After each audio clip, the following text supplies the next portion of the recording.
Hello everyone, welcome to our webinar. My name is Anne and next to me is Rebecca Winkels, and Rebecca and I will talk about strategic communication for researchers and scientists. So within the next 45 minutes, you will learn more about how you should actually communicate, why you should communicate, and you can also ask questions. My colleagues Jessica and Marika, they're both sitting opposite of us, and they will handle the questions. So just type them in the chat room and we will make sure that we will answer them. Since strategic communication is often very important in transitional career phases, and I guess most of you are currently in transitional career phases, we picked 3 examples that we will talk about. All 3 examples are researchers and scientists who transitioned from postdoc to either young research group leader or to professor. And all 3 of them received a certain kind of grant. It's called the NRW Rückkehrprogramm. It's a program for returning scientists to Germany. However, you don't have to be German, and we are doing this webinar in collaboration with this program funding, and therefore we will just quickly in 30 seconds or so tell you a little bit more about the program, because we think that might be interesting and beneficial for you. And then I will also introduce Rebecca, no worries. So if you like, you can have a look at the website as well. I think the official call is not yet out. Will probably be out in December. But the program is quite interesting because you can build your own research group in Germany, specifically in the area of North Rhine-Westphalia. And yeah, if you're interested in that, check it out. You can get up to 1.25 million euros. It's an open call. It's usually topic specific. We're not quite sure what the topic will be this year. However, you can apply no matter what your background is. And actually, I think the chances are quite good for this program. There will be a pre-selection of 16 candidates, then you will be invited to present your research, and then I think up to 6 people are or receive the actual funding, and it's a really good sort of jumping board to becoming either a professor or launch your career in academia. And yeah, we will check out how people who received this grant actually dealt with their strategic communication and what they thought was important or not important, and we'll discuss this with Rebecca as well. And as we always do it, when we talk about a topic, we invite an expert on the topic. And Rebecca, for sure, is an expert in the topic of science communication and strategic communication. She has degrees in biology and science journalism. I didn't even know you can have a degree in science journalism. It's a program that you did abroad, right? Yeah, I did it in London. There isn't really a degree program that is similar in Germany. So yeah, it's for people who did an undergrad in a science, basically, and then they can add science journalism to it. So yeah, very unique. Not really a lot of people have done it in Germany, I think. Yeah. And you can hear that she stayed in London. She has a nice British accent, yeah. And after that, you worked at the at various Helmholtz centers, non-university research institutions. What were your tasks there? Well, I started as a online person, basically, at the Helmholtz Center for Infection Research, basically because I was young. So the online job goes to the youngest person, and then from that on I was promoted to deputy press secretary, and then went on to the head office of the Helmholtz Association in Berlin, and worked there as a press officer, and then changed jobs to Wissenschaft and Dialog. Yeah, can you tell us a little bit more about Wissenschaft im Dialog, what that is, and what your role is there? Yeah, so Wissenschaft im Dialog, or Science in Dialogue, we actually have an English name, I didn't really know that in the beginning, is the German organization for science communication. So we're funded by all the research organizations in Germany, and we're there to promote and foster science communication. We do that on a project level, so we have different projects for different targets and target groups. And we also try to foster the dialogue around science communication as well. And I'm the project lead of 2 projects. One of them is a classical debate format that has a cross-media platform for debates. There's a lot of online activities, but combines it with live events. And the other platform I run is called Wissenschaftskommunikation.de, and that is a meta-level science communication platform. So we deal with all the questions, how do you do science communication, basically. Very good. This is very helpful for us today, because we want to start with the basic question, basically, why should scientists communicate? And I think this is a good start, because then you can figure out what is like the right strategy for me, or what do I want to take out of this. So Rebecca, why should scientists communicate? Well, the most basic answer would be because you're funded by the government, or you're funded by the taxpayers. So that's the given, and you should communicate because of that. But I think there should be more to it, and I think there's more advantages of communicating for yourselves as well. And also, I think it's important that in today's news environment and today's political environment, we as a scientific community build a system where science builds an opposition to fake news and fake information that is out there. And I also think that communicating and learning how to communicate with different target groups can be very beneficial career-wise. Maybe not in a straight line of getting you a job, but in learning skills that you will definitely need for a career that's changing and an environment that's changing and becoming more and more interdisciplinary as well. So it's basically part of the responsibility of you as a researcher, but it can also be beneficial. So it's often a little bit tricky. What we often hear is maybe you should rather write papers or do something else that's maybe more beneficial for you. But communicating can also have an aspect that is in the long term, or like in the midterm, sort of helpful for you and your career as well. Yeah, I think so. I mean, I know the barriers, and I know that it's time consuming and all that is a problem, and it is. And we do not have a system yet where it's beneficial in a straight ahead way. So I think it's more about learning soft skills. That is one huge part where it can be very beneficial, because nowadays you don't do research with your one group, but you talk to very different people with very different backgrounds. So if you know how to communicate well, that might be a benefit to you, to talking within your research community. And I also think that it's we're getting there, that it's becoming more accepted at least, and is becoming beneficial as well. So I think, I mean, it's not as beneficial as being a great scientist, and it's not as beneficial as publishing a Nature paper, but it can get you attention, it can get you into networks, it can get you into situations where that can enhance your career in a way.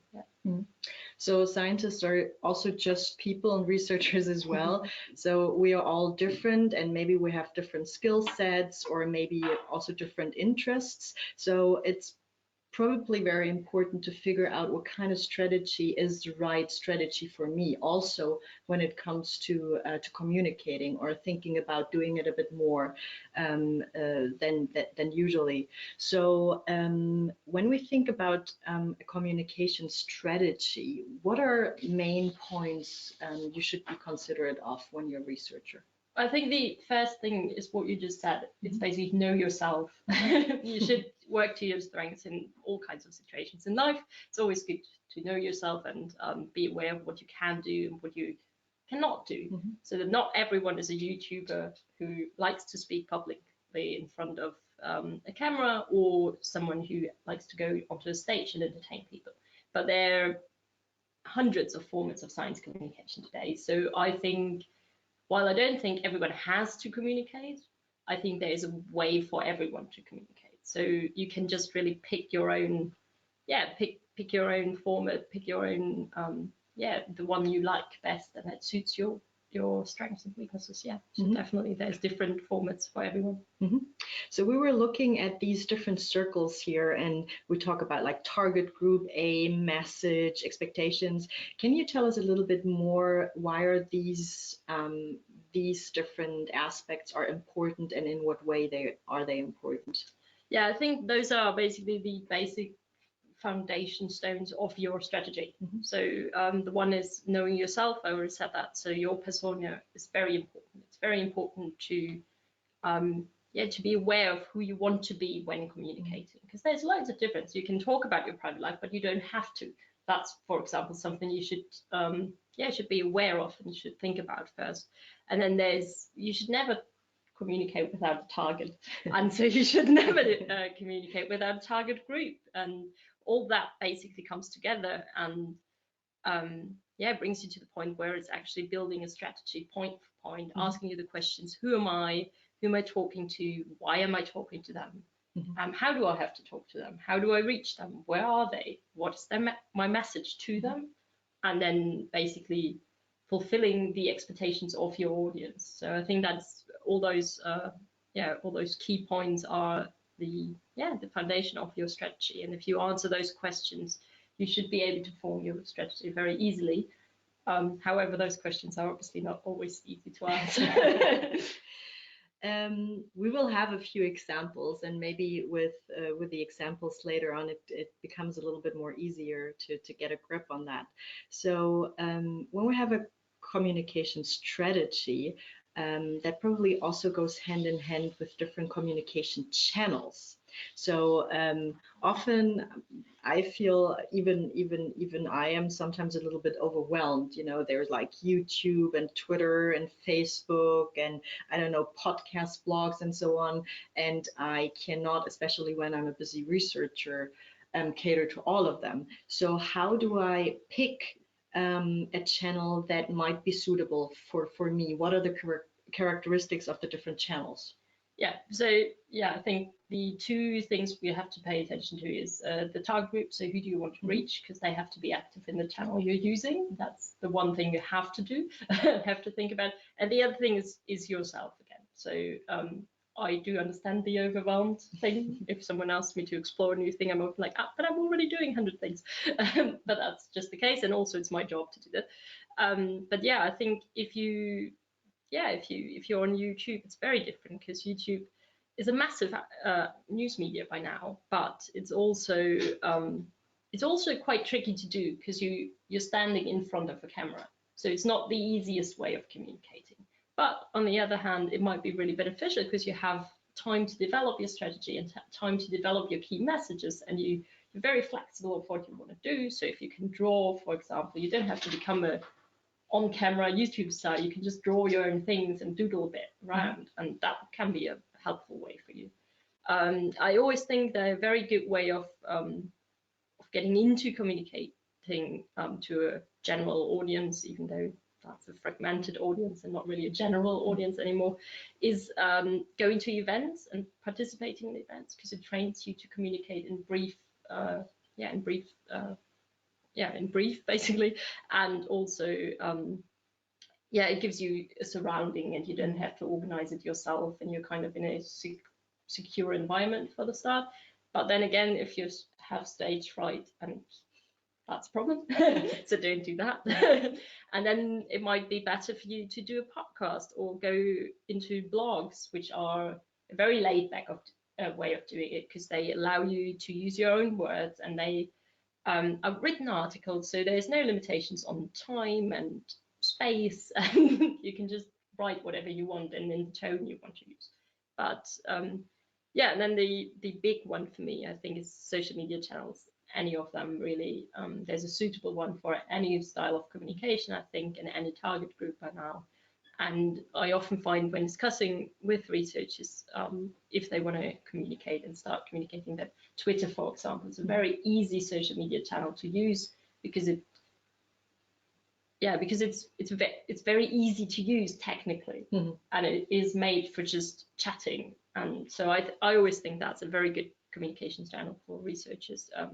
yeah, Instagram might be as well, and yeah, there are other social media channels. But I think social media in general is an easy way to communicate for scientists because it doesn't take much time to do. Okay. Do you have favorite channels? Like, is there like a favorite Instagram or Twitter account, or something that you would say is would be a good example? Yeah, I think for YouTube, My Lab is the one channel to watch. There's a few other very good German YouTube channels, but I think she's a very good idol for using that. For Twitter, there's different people. I think Robert Hofi is doing a very good job, and Oliver Reski, and they use they are in the green genetics part and the plant world, and they use it for a very good dialogue with the community, and that's a very interesting thing to watch out for, because that's researchers using it to communicate within their research system, but also to the outside world. And they're actually they're actually doing a very good job of fostering a debate that is very current and ongoing and still very open. So I think those two might be very good examples. Worth to check out if you want to start. Out. Yeah. We already talked a little bit about the different social media channels. So we talked about Twitter, we talked about Instagram, YouTube. Do I, as a researcher, do I need LinkedIn? This is what we often get. Like, do I have to have a LinkedIn profile? Yeah. Yeah, simple answer. I think you should have it by now. Yeah, I think LinkedIn is becoming more and more prominent. It gets you connected in a professional world. I think there's no reason not to have LinkedIn. You don't have to be very active on it, but it's good if people can find you. It also gives you some credibility in a professional world. So I think there's no I think you should have a LinkedIn profile by now. It's like more like a business card versus Twitter, where you're actually sending stuff. Right? Yeah. That's on LinkedIn, you don't have to constantly produce content or share something. You can if you want, but if you don't want, it's also okay to just be visible somehow. Yeah, I think it's more about being visible on LinkedIn than being actually active as a communicator on LinkedIn. Yeah, you can be, but you don't have to be. But having a profile should be standard by now, maybe. All right. Do people still use Facebook? Or is it outdated? Yeah. Well, it's a difficult question to answer because by people I mean researchers and scientists, right? Yeah, of course. Who else? I think they do. I think there's people from my industry thought that Facebook might be dying out a year and a half ago. We had huge discussions how we could replace Facebook in communications. We haven't really achieved it yet, and also I think there are quite a few examples where it's shown that it's not necessary to replace it completely. I think one of the best examples is the Scientists for Future and Fridays for Future movement, where a lot of the activities are created as Facebook events, and that's actually quite a valuable use for Facebook, because you can target people very specifically and then create events, and everyone goes to the events. So I think that event communication is now on the rise on Facebook again.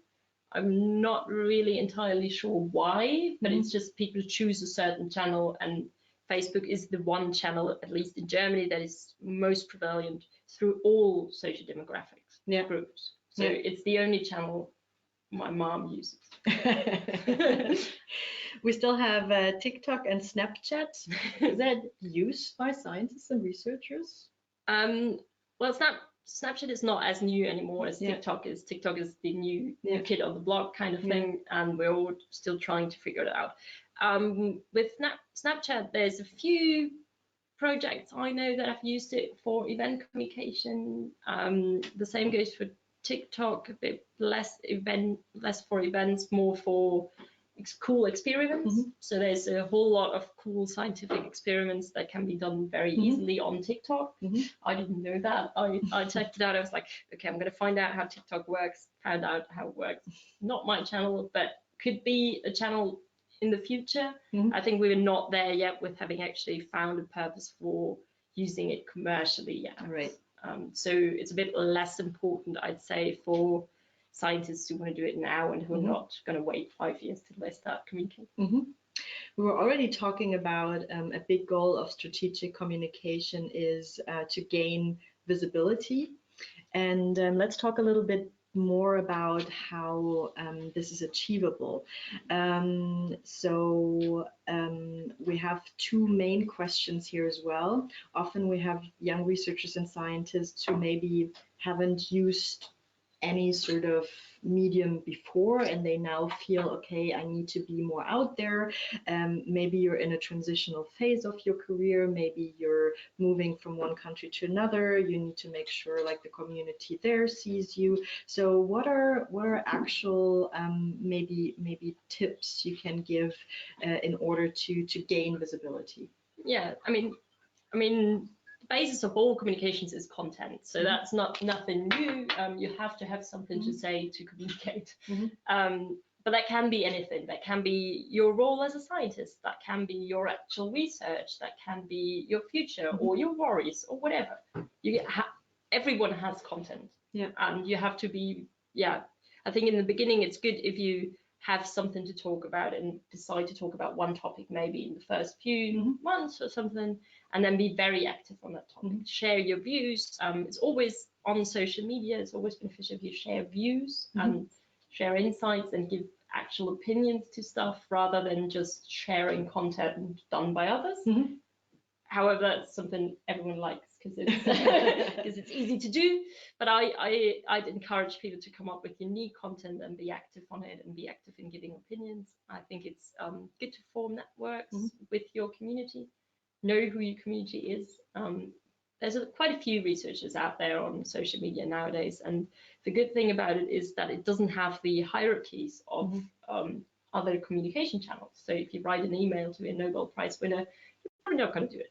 But on Twitter, they are just someone. So it might be an easy way to get in touch with people. And I think so the basic things about gaining visibility is creating content regularly, being active, and then forming networks and staying connected to your community. And I think if you manage that, that's a good starting point. And then it allows you to lay back a bit afterwards. So if you communicate very actively in the beginning and then decide, oh, I'm going through a phase where I don't have the time anymore, it is okay to cut it back.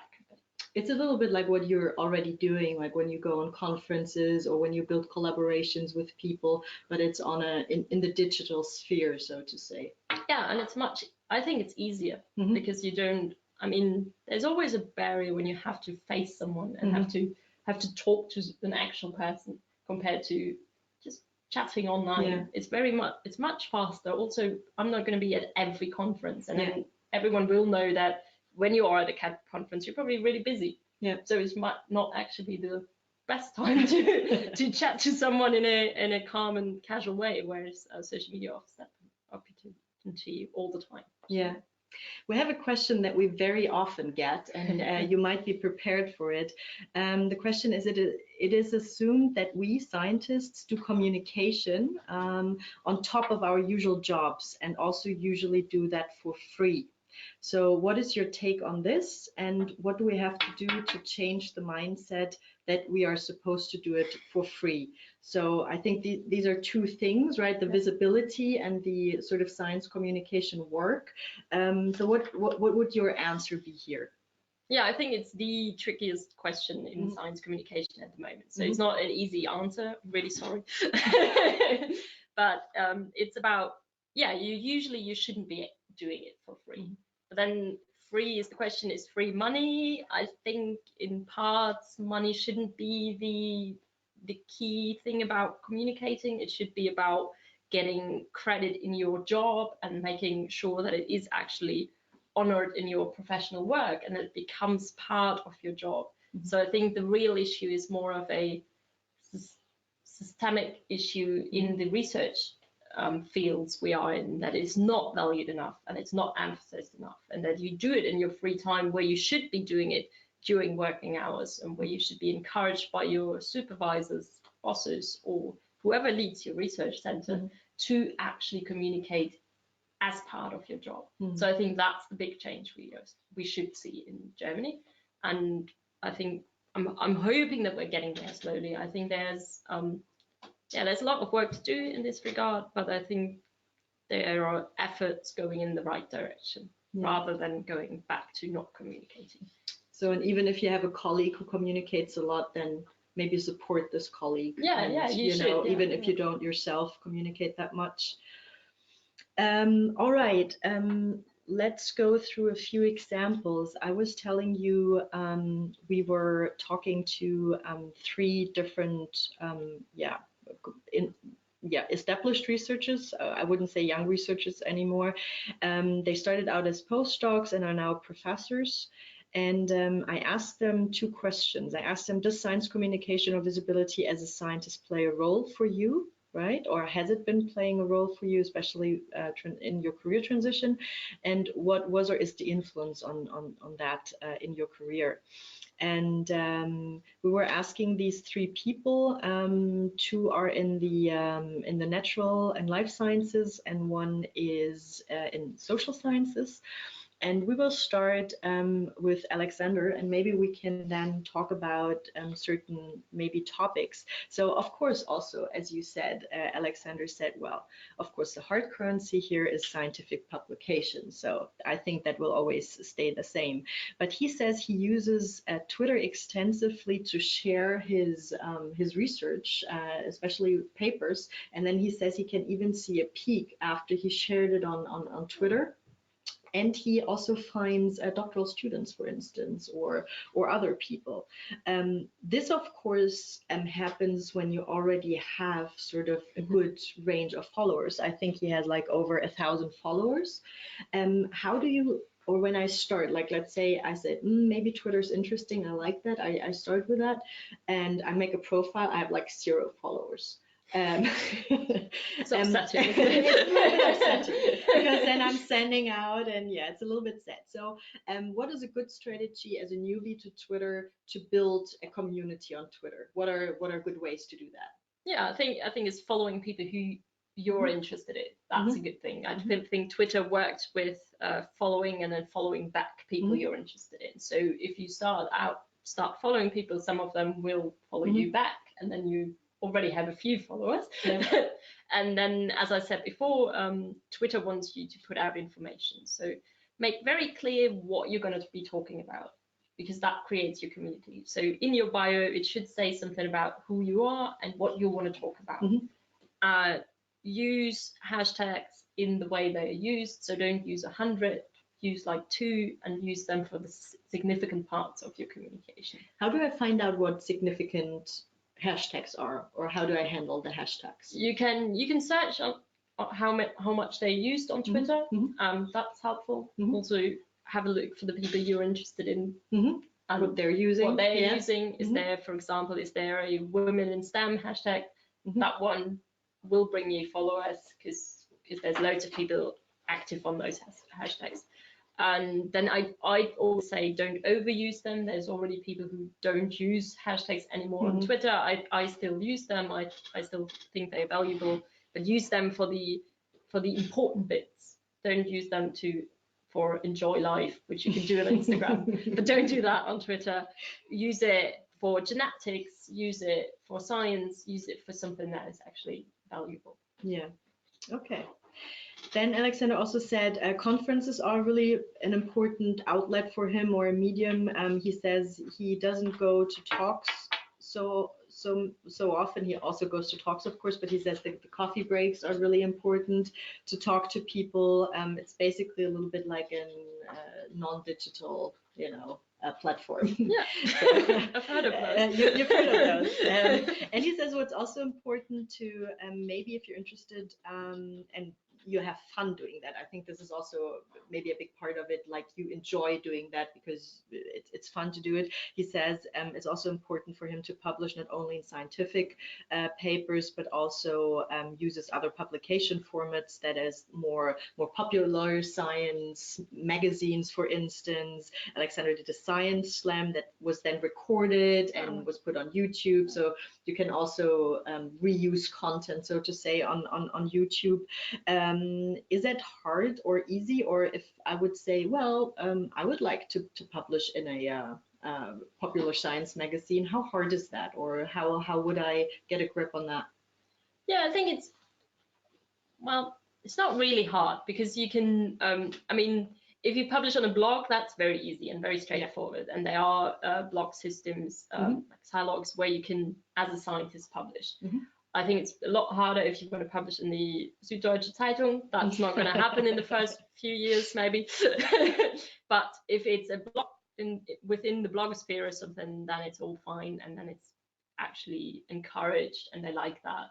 So I think that's actually a very good idea. The Science Slam bit, it's not hard to participate in the Science Slam. There's loads of them out there, and you can just sign up and you can do it. So that's a very, very, very low barrier for starting, I think. Yeah. So if you enjoy doing that, if you enjoy it, but you have to enjoy doing Science Slams. I think it's not the easiest form. It's a very good experience, and the people who have done it have actually said that they really enjoyed it, even though they were a bit scared of the stage at first. Yeah.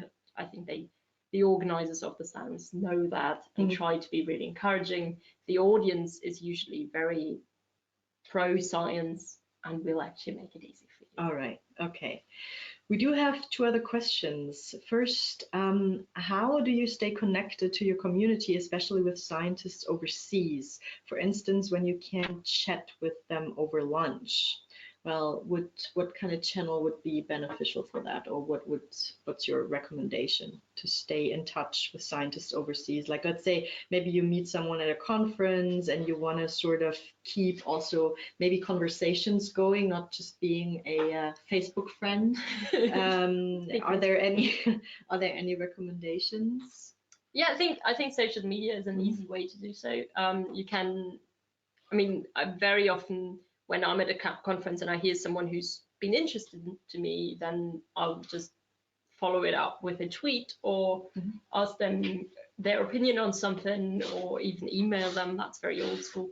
But stuff like that helps. I think Twitter is a great way to staying in touch. I think that's used even more in an international community than it is in Germany.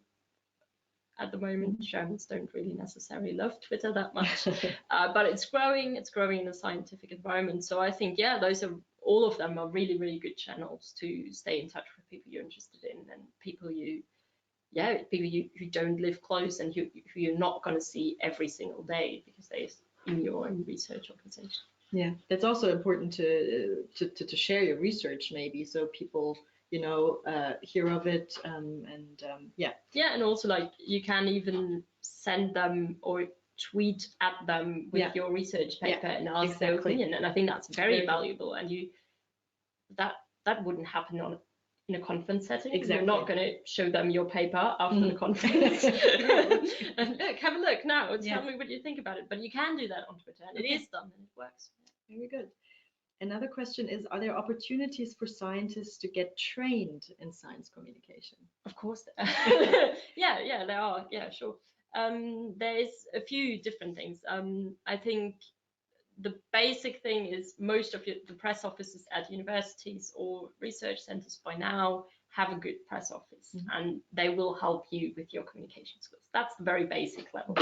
And then there's Wissenschaft and Dialog. There's summer schools or autumn schools, where we travel through Germany and have and do a little forum on 101 science communication with researchers and young science communicators. And also there's the NAVIC, which is the National Institute of Science Communication, and they are specialized on training scientists in communication. And I think you do some science communication training with our leadership academy, or we're having a webinar on it, for instance. So there's quite a few opportunities.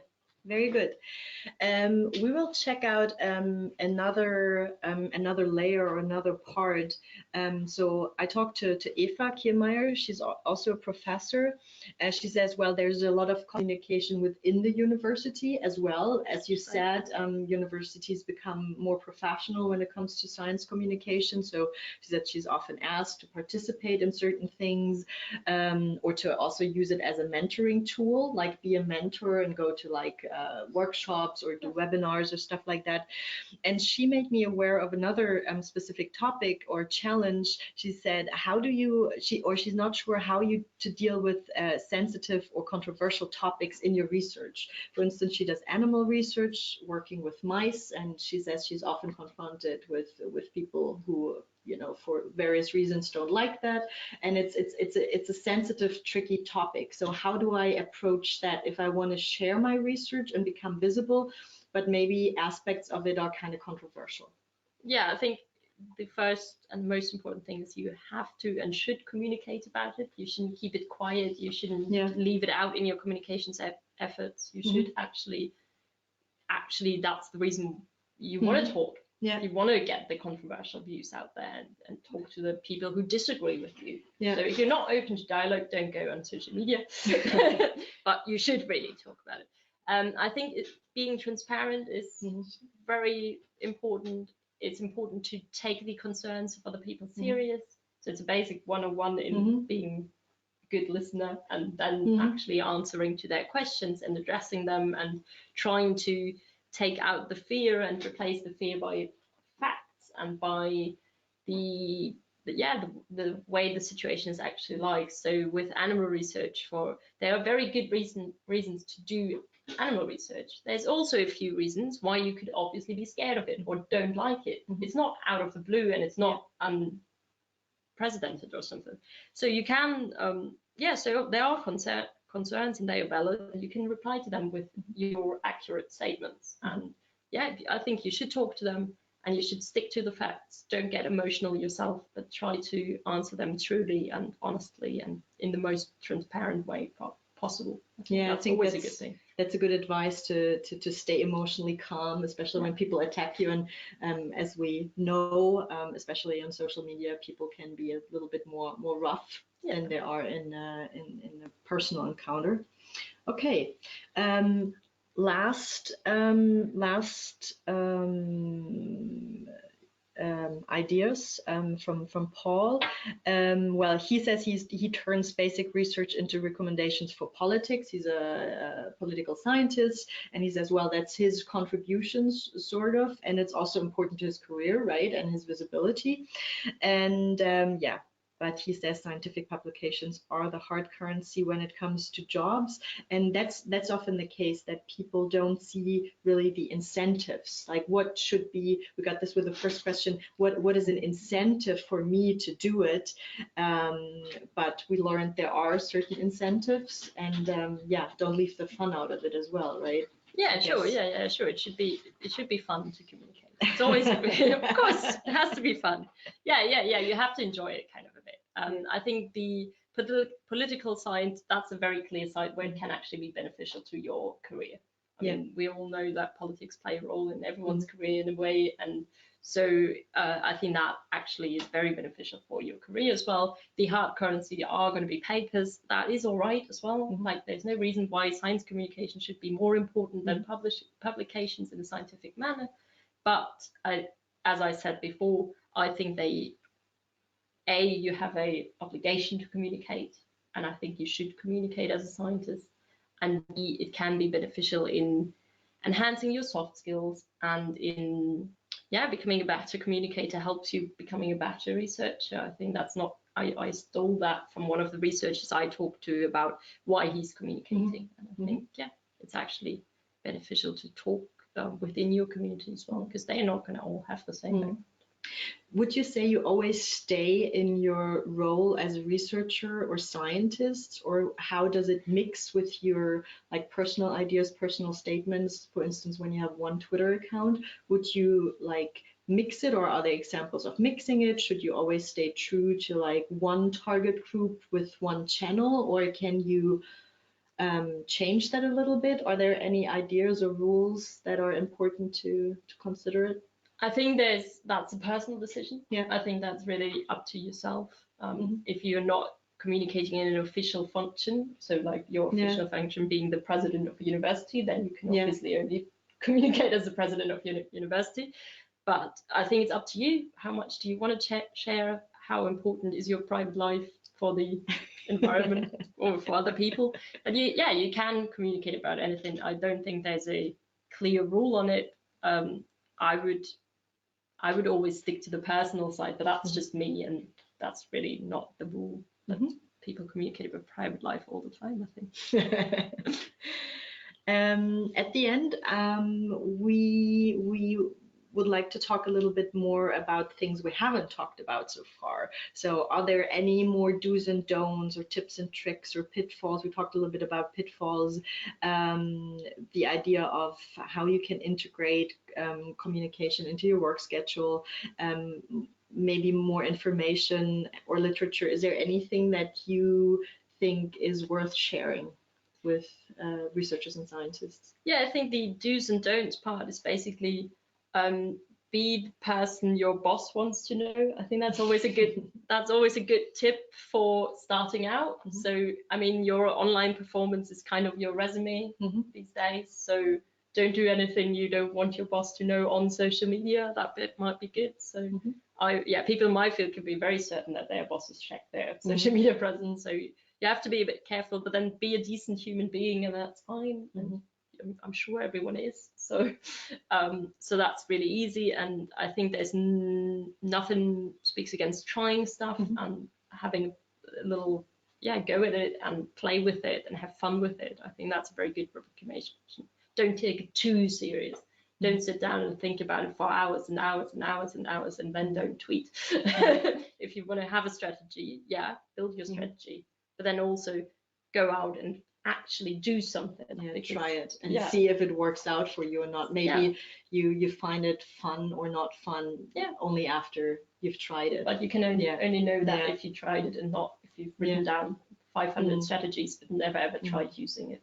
So I think that might be good. For more information and material, I think the page I run, the Wissenschaft Communicator on the E side, we offer quite a few tips and tricks on social media. Most of it is in German. There are some things in English as well. But have a look around that. There's loads on formats of science communication, and I also go to your university press offices. They are very well trained today. And is there any tip on how to integrate science communication in your work schedule? Should you actually see it as, you said, part of your work and maybe schedule, I don't know, so and so much time a week to do it, or should you do it whenever you feel like it? Is there anything that you can recommend? I think in the beginning it might be beneficial to actually schedule it a bit and think about, when do I want to do it? Do I want to do it every day for 5 minutes or something, or 20?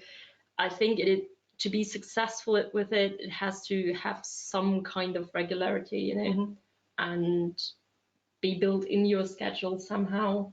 But I think it's very different for every person, because some people like to do it just have Twitter open next to their books and then just every now and then tweet about something. Some people prefer to actually have a time set apart for their communication activities. So everything is all right. It just has to be an outcome.